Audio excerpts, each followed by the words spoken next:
John chapter 10. Now, so far we've seen some miracles of Jesus. He's performed some miracles. And in chapter 10, it's sort of going to culminate into teachings. We're not going to see any miracles in this chapter, but we're going to see a lot of teachings, because the question is still kind of at the root of all those miracles is, who is this guy? Who is Jesus? What is he all about? And here's what he says here. He says, I am the gate. Those who come in through me will be saved. So there's that idea again. He's talking about why he has come. He's the Messiah. He's come to give salvation. He says they will come and go freely and will find good pastures.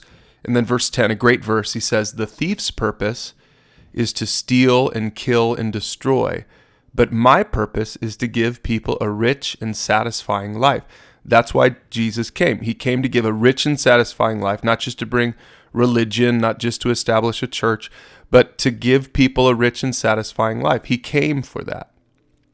Remember, his first miracle was to turn water into wine, which represents joy and freedom, and this is what he wants to bring, and we're gonna see pretty soon how he's gonna bring it. But he's opening up this idea, this teaching, and it says in verse 19, when he said these things, the people were again divided in their opinions about him. So the jury was still out. They're still not sure what they believe about this guy. Who is he really? And it says that the people surrounded him and asked, how long are you going to keep us in suspense? If you're really the Messiah, tell us plainly, which is a little funny because he's been pretty clear to them about who he is, that he is the Messiah. It's just that it didn't really meet their expectations. The Messiah, his purpose was different than what they thought. It wasn't to establish an earthly kingdom or to overthrow the Romans.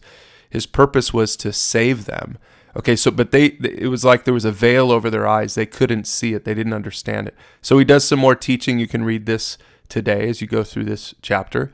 But then at the very bottom of the chapter, it says he went up beyond the Jordan River near the place where John was first baptizing, and he stayed there a while, and they're talking about John the Baptist.